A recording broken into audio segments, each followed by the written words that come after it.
Dracula by Bram Stoker. Chapter 15. Dr. Seward's Diary. Continued. For a while, sheer anger mastered me. It was as if he had during her life struck Lucy on the face. I smote the table hard and rose up as I said to him, "Dr. Van Helsing, are you mad?" He raised his head and looked at me, and somehow the tenderness of his face calmed me at once. "Would I were," he said. "Madness were easy to bear compared with truth like this. Oh, my friend, why, think you, did I go so far round? Why take so long to tell so simple a thing? Was it because I hate you, and have hated you all my life? Was it because I wished to give you pain? Was it that I wanted, now so late, revenge for that time when you saved my life, and from a fearful death? Ah, no." "Forgive me," said I. He went on, "My friend, it was because I wished to be gentle in the breaking to you, for I know you have loved that so sweet lady. But even yet I do not expect you to believe. It is so hard to accept at once any abstract truth, that we may doubt such to be possible when we have always believed the no of it. It is more hard still to accept so sad a concrete truth, and of such a one as Miss Lucy. Tonight I go to prove it. Dare you come with me?" This staggered me. A man does not like to prove such a truth, Byron excepted from the category jealousy, and prove the very truth he most abhorred. He saw my hesitation and spoke. "The logic is simple. No madman's logic this time, jumping from tussock to tussock in a misty bog. If it not be true, then proof will be relief. At worst, it will not harm. If it be true, there is the dread. Yet every dread should help my cause, for in it is some need of belief. Come, I tell you what I propose. First, that we go off now and see that child in the hospital. Dr. Vincent of the North Hospital, where the papers say the child is a friend of mine, and I think of yours since you were in class at Amsterdam.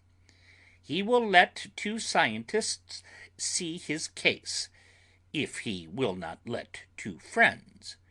We shall tell him nothing, but only that we wish to learn.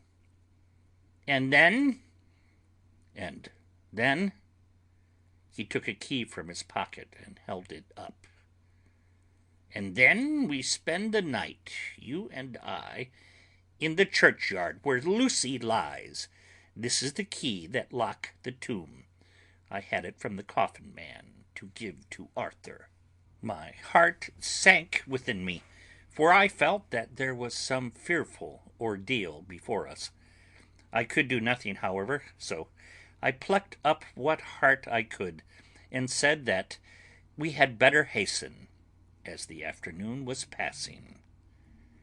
We found the child awake. It had had a sleep and taken some food, and altogether was going on well. Dr. Vincent took the bandage from its throat and showed us the punctures. There was no mistaking the similarity to those which had been on Lucy's throat. They were smaller, and the edges looked fresher, that was all. We asked Vincent to what he attributed them, and he replied that it must have been a bite of some animal, perhaps a rat, but for his own part he was inclined to think it was one of the bats which are so numerous on the northern heights of London. "Out of so many harmless ones," he said, "there may be some wild specimen from the south, of a more malignant species. Some sailor may have brought one home, and it managed to escape, or even from the zoological gardens a young one may have got loose, or one be bred there from a vampire. These things do occur, you know. Only 10 days ago a wolf got out, and was, I believe, traced up in this direction.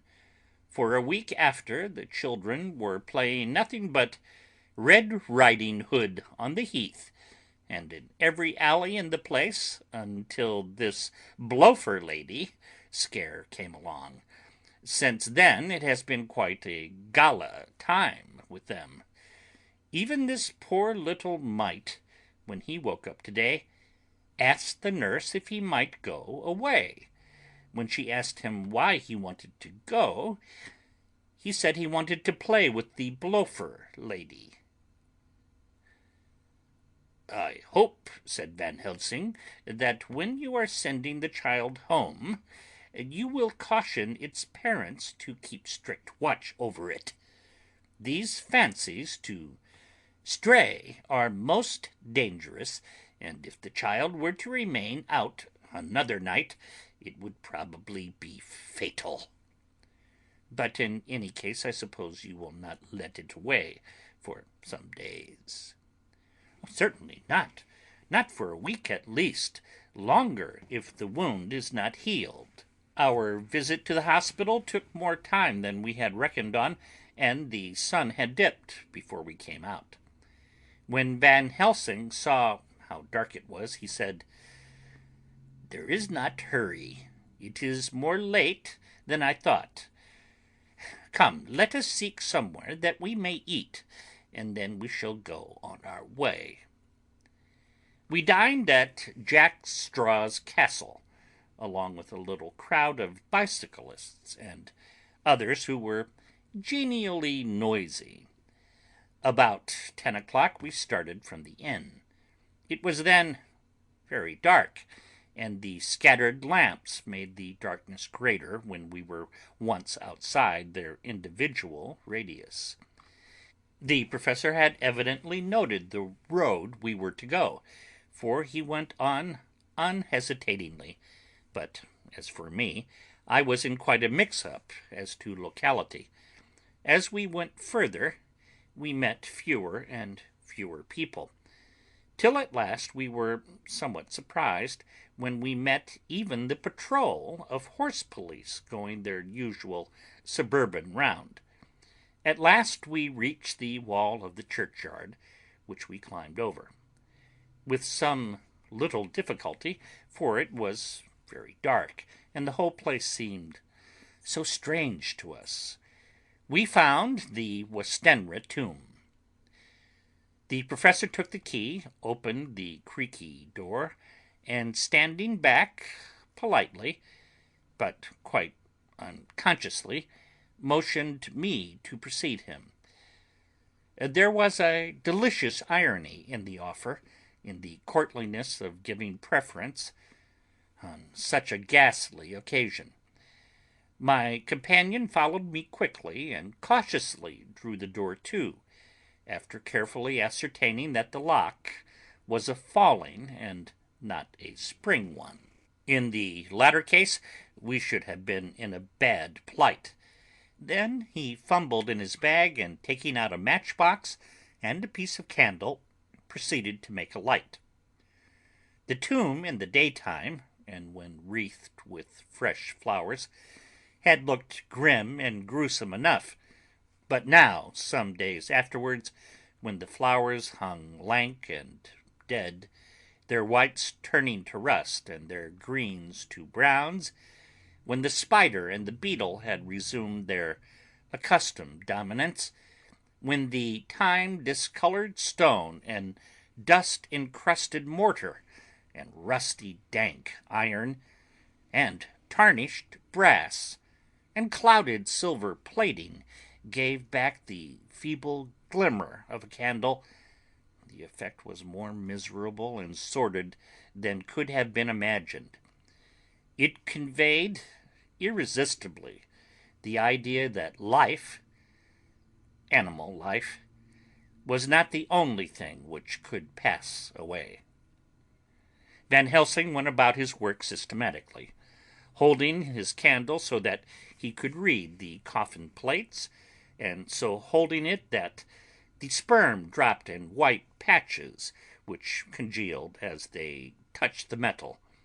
He made assurance of Lucy's coffin. Another search in his bag, and he took out a turn-screw. "What are you going to do?" I asked. "To open the coffin. You shall yet be convinced."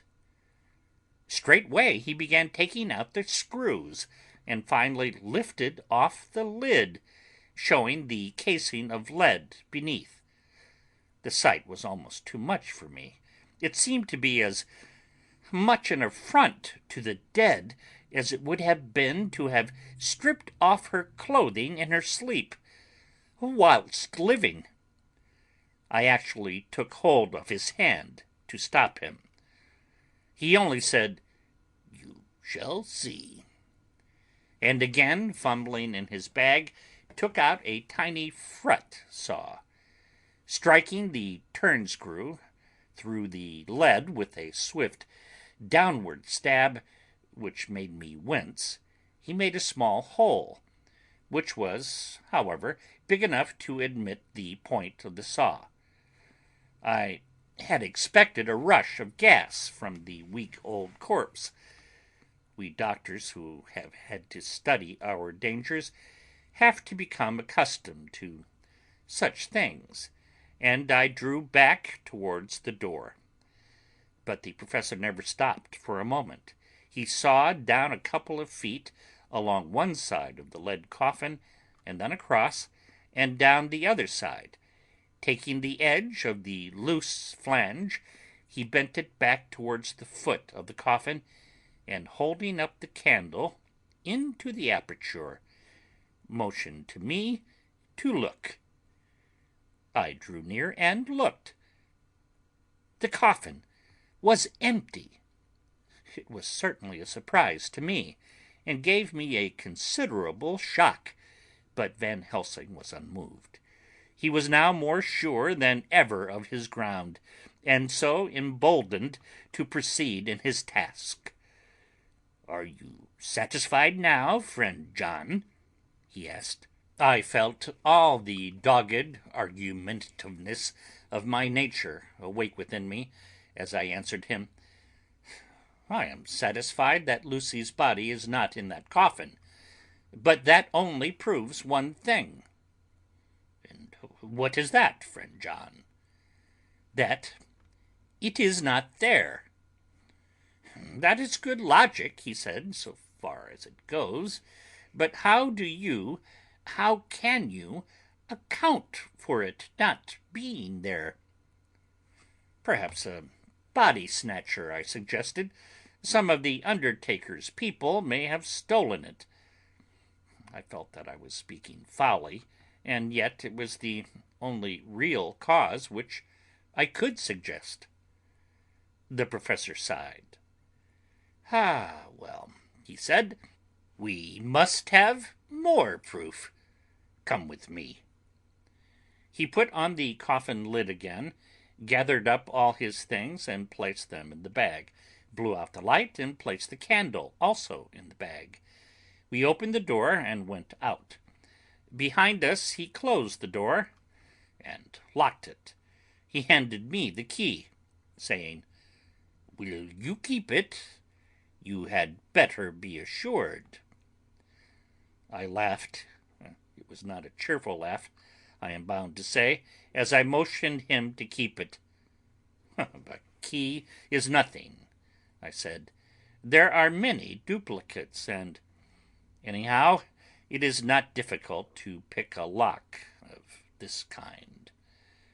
He said nothing, but put the key in his pocket, Then he told me to watch at one side of the churchyard, whilst he would watch at the other.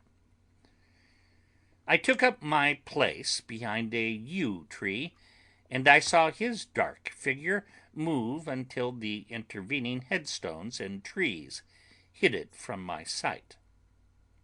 It was a lonely vigil. Just after I had taken my place, I heard a distant clock strike 12, and in time came 1 and 2. I was chilled and unnerved and angry with the professor for taking me on such an errand, and with myself for coming. I was too cold and too sleepy to be keenly observant, and not sleepy enough to betray my trust, so altogether I had a dreary, miserable time. Suddenly, as I turned around, I thought I saw something like a white streak moving between the 2 dark yew trees at the side of the churchyard, farthest from the tomb. At the same time, a dark mass moved from the professor's side of the ground, and hurriedly went towards it. Then I too moved, but I had to go round headstones and railed off tombs, and I stumbled over graves.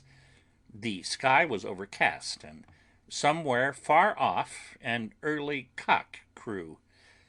A little ways off, beyond a line of scattered juniper trees, which marked the pathway to the church, a white, dim figure flitted in the direction of the tomb. The tomb itself was hidden by trees, and I could not see where the figure had disappeared. I heard the rustle of actual movement where I had first seen the white figure, and, coming over, found the professor holding in his arms a tiny child. When he saw me, he held it out to me and said, "Are you satisfied now?" "No," I said in a way that I felt was aggressive. "Do you not see the child?" "Yes, it is a child, but who brought it here? And is it wounded?" "We shall see," said the professor, and with one impulse we took our way out of the churchyard, he carrying the sleepy child. When we had got some little distance away, we went into a clump of trees, and struck a match, and looked at the child's throat. It was without a scratch or scar of any kind. "Was I right?" I asked triumphantly. "We were just in time," said the professor thankfully. We had now to decide what we were to do with the child, and so consulted about it. If we were to take it to a police station, we should have to give some account of our movements during the night. At least, we should have had to make some statement as to how we had come to find the child. So finally we decided that we would take it to the heath, and when we heard a policeman coming, would leave it where he could not fail to find it. We would then seek our way home as quickly as we could. All fell out well. At the edge of Hampstead Heath we heard a policeman's heavy tramp, and laying the child on the pathway, we waited and watched until he saw it as he flashed his lantern to and fro. We heard his exclamation of astonishment, and then we went away silently. By good chance we got a cab near the Spaniards and drove to town. I cannot sleep, so I make this entry. But I must try to get a few hours' sleep, as Van Helsing is to call for me at noon. He insists that I go with him on another expedition. 27 September. It was 2 o'clock before we found a suitable opportunity for our attempt. The funeral held at noon was all completed, and the last stragglers of the mourners had taken themselves lazily away, when, looking carefully from behind a clump of alder trees, we saw the sexton lock the gate after him. We knew that we were safe till morning, did we desire it, but the professor told me that we should not want more than an hour at most. Again, I felt that horrid sense of the reality of things, in which any effort of imagination seemed out of place, and I realized distinctly the perils of the law which we were incurring in our unhallowed work. Besides, I felt it was also useless, outrageous as it was to open a leaden coffin to see if a woman dead nearly a week were really dead. It now seemed the height of folly to open the tomb again, when we knew, from the evidence of our own eyesight, that the coffin was empty. I shrugged my shoulders, however, and rested silent, for Van Helsing had a way of going on his own road, no matter who remonstrated. He took the key, opened the vault, and again courteously motioned me to proceed. The place was not so gruesome as last night, but oh, how unutterably mean-looking when the sunshine streamed in. Van Helsing walked over to Lucy's coffin, and I followed. He bent over and again forced back the leaden flange, and a shock of surprise and dismay shot through me. There lay Lucy, seemingly just as we had seen her the night before her funeral. She was, if possible, more radiantly beautiful than ever, and I could not believe that she was dead. The lips were red, nay, redder than before, and on the cheeks was a delicate bloom. "Is this a juggle?" I said to him. "Are you convinced?" "Now," said the professor in response, and as he spoke he put over his hand, and, in a way that made me shudder, pulled back the dead lips and showed the white teeth. "See," he went on, "they are even sharper than before. With this and this," and he touched one of the canine teeth and that below it, "the little children can be bitten. Are you of belief now, friend John?" Once more argumentative hostility woke within me. I could not accept such an overwhelming idea as he suggested. So, with an attempt to argue, of which I was even at the moment ashamed, I said, "She may have been placed here since last night." "Indeed, that is so." "And by whom?" "I do not know. Someone has done it." "And yet she has been dead 1 week. Most peoples in that time would not look so." I had no answer for this, so was silent. Van Helsing did not seem to notice my silence. At any rate, he showed neither chagrin nor triumph. He was looking intently at the face of the dead woman, raising the eyelids and looking at the eyes, and once more opening the lips and examining the teeth. Then he turned to me and said, "Here there is one thing which is different from all recorded. Here is some dual life that is not as the common. She was bitten by the vampire when she was in a trance, sleepwalking. Oh, you start. You do not know that, friend John, but you shall know it later. And in trance could he best come to take more blood. In trance she dies, and in trance she is undead too. So it is that she differ from all other. Usually when the undead sleep at home, as he spoke he made a comprehensive sweep of his arm to designate what to a vampire was home, their face show what they are. But this is so sweet. That was when she was not undead. She go back to the nothings of the common dead. There is no malign there, see?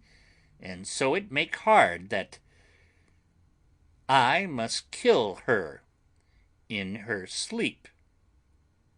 This turned my blood cold, and it began to dawn upon me that I was accepting Van Helsing's theories. But if she were really dead, what was there of terror in the idea of killing her?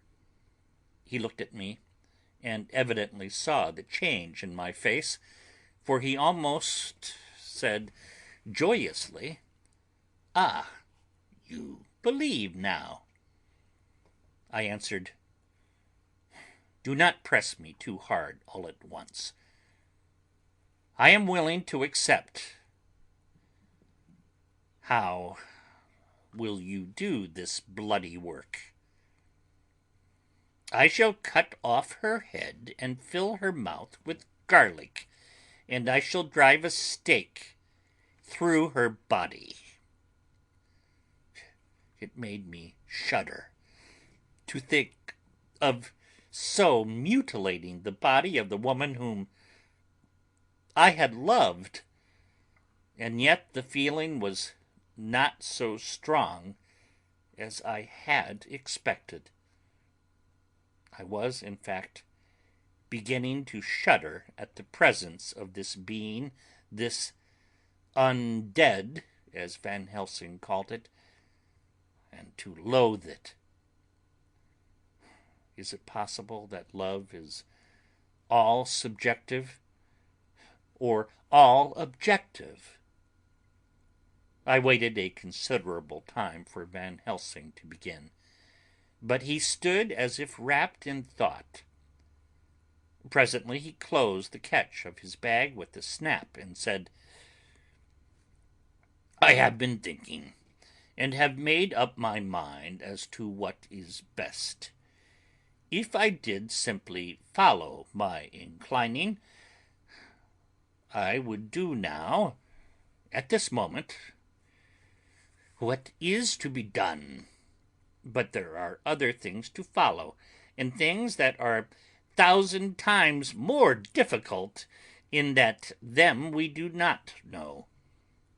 This is simple. She have yet no life taken, though that is of time, and to act now would be to take danger from her forever. But then we may have to want Arthur, and how shall we tell him of this? If you, who saw the wounds on Lucy's throat, and saw the wounds so similar on the child's at the hospitals, if you, who saw the coffin empty last night and full to-day, with a woman who have not changed only to be more rose and more beautiful in a whole week after she die, if you know of this, and know of the white figure last night that brought the child to the churchyard, and yet of your own senses you did not believe, how then can I expect Arthur, who know none of these things, to believe? He doubted me when I took him from her kiss when she was dying. I know he has forgiven me because in some mistaken idea I have done things that prevent him say good-bye as he ought, and he may think that in some more mistaken idea this woman was buried alive, and that in most mistake of all we have killed her. He will then argue back that it is we mistaken ones that have killed her by our ideas, and so he will be much unhappy, always. Yet he never can be sure, and that is the worst of all. And he will sometimes think that she he loved was buried alive, and that will paint his dreams with horrors of what she must have suffered. And again he will think that we may be right, and that his beloved was, after all, an undead. No, I told him once, and since then I learned much. Now, since I know it is all true, 100,000 times more do I know that he must pass through the bitter waters to reach the sweet. He, poor fellow, must have 1 hour that will make the very face of heaven grow black to him. Then we can act for good all round and send him peace. My mind is made up. Let us go. You return home for tonight to your asylum, and see that all be well. As for me, I shall spend the night here in this churchyard in my own way. Tomorrow night you will come to me to the Berkeley Hotel at 10 of the clock. I shall send for Arthur to come too, and also that so fine young man of America that gave his blood. Later we shall all have work to do. I come with you so far as Piccadilly, and there dine, for I must be back here before the sun set. So we locked the tomb and came away, and got over the wall of the churchyard, which was not much of a task, and drove back to Piccadilly. Note left by Van Helsing in his portmanteau. Berkeley Hotel, directed to John Seward, M.D. Not delivered. 27 September. Friend John, I write this in case anything should happen. I go alone to watch in that churchyard. It pleases me that the undead Miss Lucy shall not leave tonight, that so on the morrow night she may be more eager. Therefore I shall fix some things she like not, garlic and a crucifix, and so seal up the door of the tomb. She is young as undead, and will heed. Moreover, these are only to prevent her coming out. They may not prevail on her wanting to get in, for then the undead is desperate, and must find the line of least resistance, whatsoever it may be. I shall be at hand all the night from sunset till after sunrise, and if there be aught that may be learned, I shall learn it. For Miss Lucy, or from her, I have no fear. But that other to whom is there that she is undead, he have not the power to seek her tomb and find shelter. He is cunning, as I know from Mr. Jonathan, and from the way that all along he have fooled us when he played with us for Miss Lucy's life, and we lost. And in many ways the undead are strong. He have always the strength in his hand of 20 men. Even we 4 who gave our strength to Miss Lucy, it also is all to him. Besides, he can summon his wolf, and I know not what. So, if it be that he came thither on this night, he shall find me. But none other shall, until it be too late. But it may be that he will not attempt the place. There is no reason why he should. His hunting ground is more full of game than the churchyard where the undead woman sleeps and the one old man watch. Therefore I write this in case. Take the papers that are with this, the diaries of Harker and the rest, and read them, and then find this great undead, and cut off his head, and burn his heart, or drive a stake through it, so that the world may rest from him. If it be so, farewell. Van Helsing. Dr. Seward's Diary, 28 September. It is wonderful what a good night's sleep will do for one. Yesterday I was almost willing to accept Van Helsing's monstrous ideas, but now they seem to start out lurid before me as outrages on common sense. I have no doubt that he believes it all. I wonder if his mind can have become in any way unhinged. Surely there must be some rational explanation of all these mysterious things. Is it possible that the professor can have done it himself? He is so abnormally clever that if he went off his head, he would carry out his intent with regard to some fixed idea in a wonderful way. I am loath to think it, and indeed it would be almost as great a marvel as the other to find that Van Helsing was mad. But anyhow, I shall watch him carefully. I may get some light on the mystery. 29 September. Last night, at a little before 10 o'clock, Arthur and Quincey came into Van Helsing's room. He told us all what he wanted us to do, but especially addressing himself to Arthur, as if all our wills were centered in his. He began by saying that he hoped we would all come with him too. "For," he said, "there is a grave duty to be done here. You were doubtless surprised at my letter?" This query was directly addressed to Lord Godalming. "I was. It rather upset me for a bit. There has been so much trouble around my house of late that I could do without any more. I have been curious, too, as to what you mean. Quincey and I talked it over, but the more we talked, the more puzzled we got. Till now I can say, for myself, that I'm about up a tree as to any meaning about anything."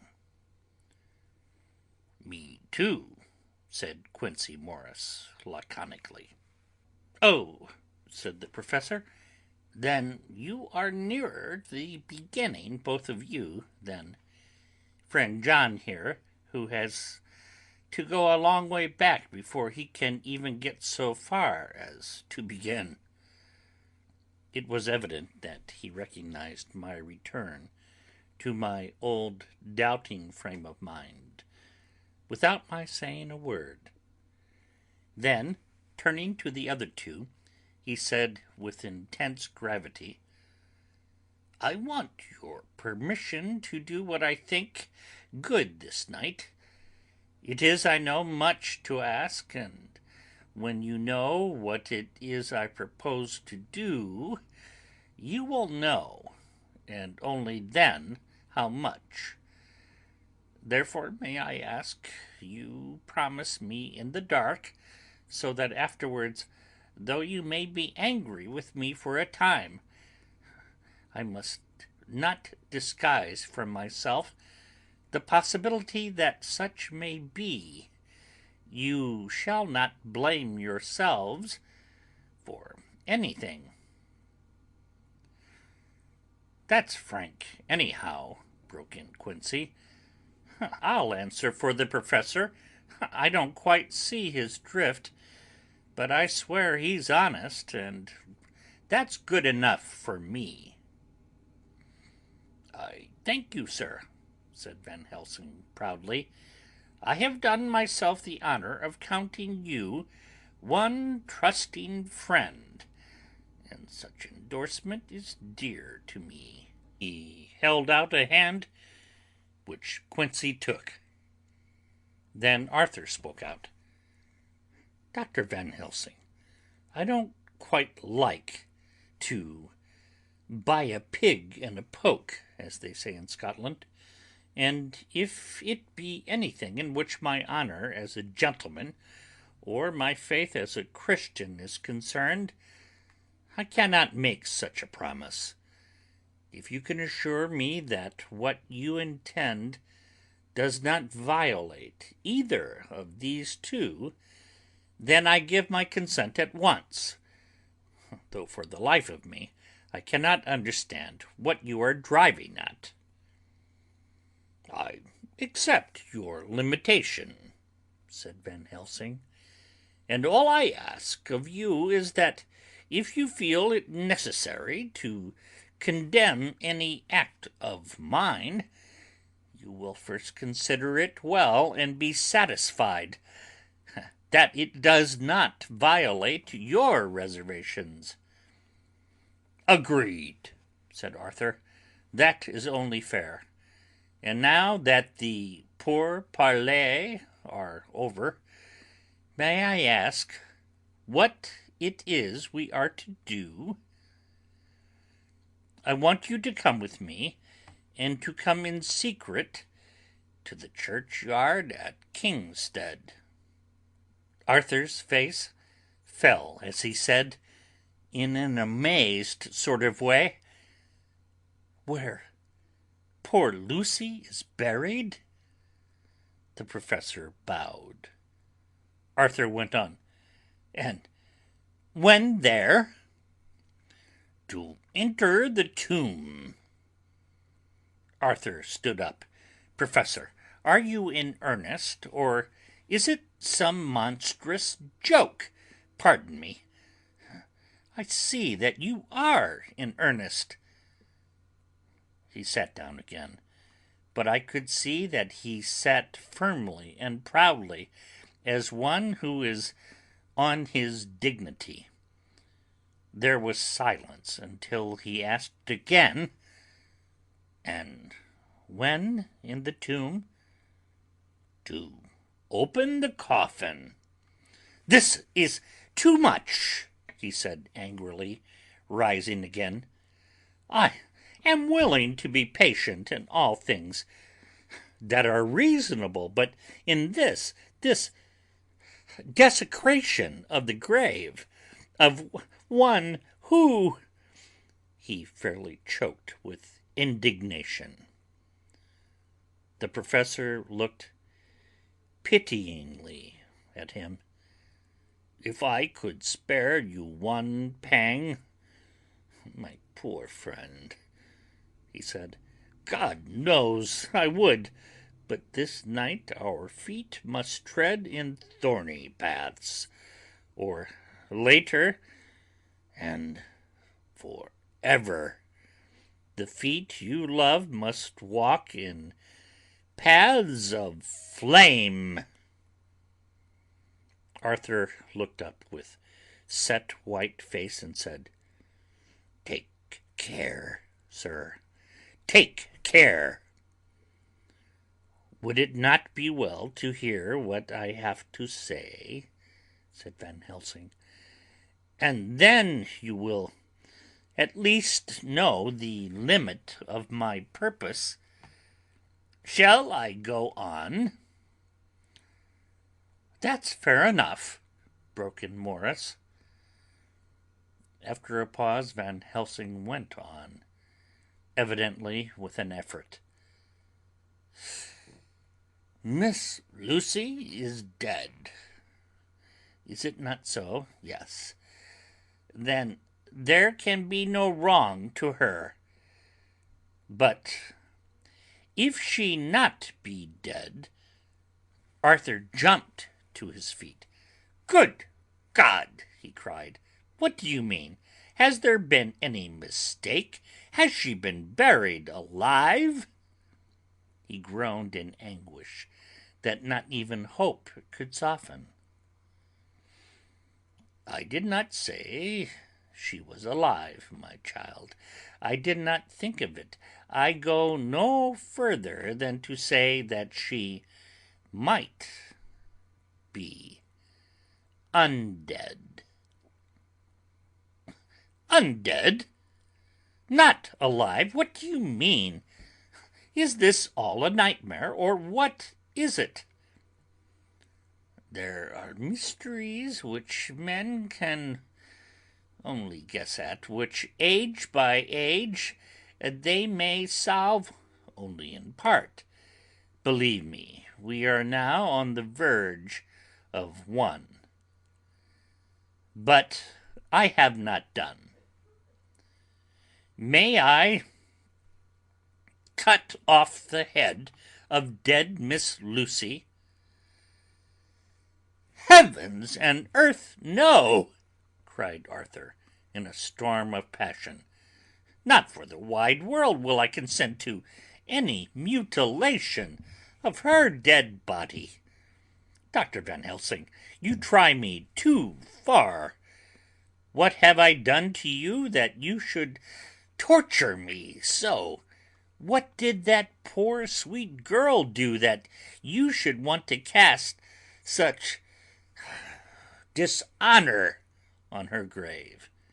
Are you mad that you speak of such things, or am I mad to listen to them? Don't dare think more of such a desecration. I shall not give my consent to anything you do. I have a duty to do in protecting her grave from outrage, and by God I shall do it." Van Helsing rose up from where he had all the time been seated, and said gravely and sternly, "My Lord Godalming, I too have a duty to do, a duty to others, a duty to you, a duty to the dead, and by God I shall do it. All I ask you now is that you come with me, that you look and listen, and if when later I make the same request you do not be more eager for its fulfillment even than I am, then I shall do my duty, whatever it may seem to me. And then, to follow your lordship's wishes, I shall hold myself at your disposal to render an account to you, when and where you will." His voice broke a little, and he went on with a voice full of pity. "But I beseech you, do not go forth in anger with me, in a long life of acts which were often not pleasant to do, and which sometimes did wring my heart. I have never had so heavy a task as now. Believe me that if the time comes for you to change your mind towards me, one look from you will wipe away all this so sad hour. For I would do what a man can to save you from sorrow. Just think. For why should I give myself so much labor and so much of sorrow? I have come here from my own land to do what I can of good, at the first to please my friend John, and then to help a sweet young lady whom, too, I come to love. For her, I'm ashamed to say so much, but I say it in kindness. I gave what you gave, the blood of my veins.